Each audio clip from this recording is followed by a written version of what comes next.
Checking out an expensive asset. Justice Minister Amy Adams has been examining the historic Dunedin courthouse in announcing the appointment of a lead contractor. The strengthening and restoration job is being handled by Southern Company Amalgamated Builders. It is not a simple project, taking on a building of this complexity, this degree of historical importance, but we're very pleased today to announce that we have now secured the funding as part of Budget 2016.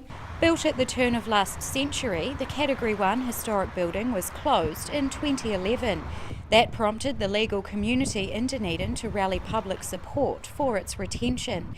In January this year, Cabinet decided to save the courthouse, committing funds to its restoration. I have a view that when you are the owner of a building of this sort of heritage importance, that comes with obligations and responsibilities, and even though it is a very large project, it was always going to be a very large project. This is the scope I always anticipated it would be. I was obviously a little cagey with my numbers while we were negotiating and just said north of 15 million, which was always the case. But I was always committed to seeing this work done. It's intended that all court services will return to the building in early 2018. Construction set to be completed in just over a year's time. Much of the expense will be in modernising the facility and installing the latest technology being used by the Justice Ministry and Department of Corrections. We're taking the opportunity to do everything we need to bring it up to a court of modern standard and functioning, so it includes not only upgrading it to between 60 and 70% of new building standard, which is higher than we have to go legally, but what we want to do as part of it. It involves redoing a lot of the facade and the point work on the stone while we're undertaking the works. Makes good sense. There are significant security upgrades for the building so that we're again operating to our modern expectations.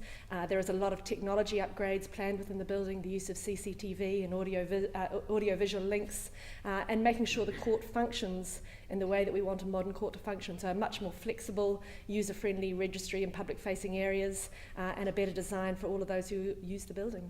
The courthouse was built in 1902 at a cost of £20,000, and all the classic furnishings will be retained. Amalgamated Builders says about 50 subcontracting companies will be involved, and almost all will be local. On average, 38 workers will be on site every day for the duration of the contract. Rosie Mannins, The South Today.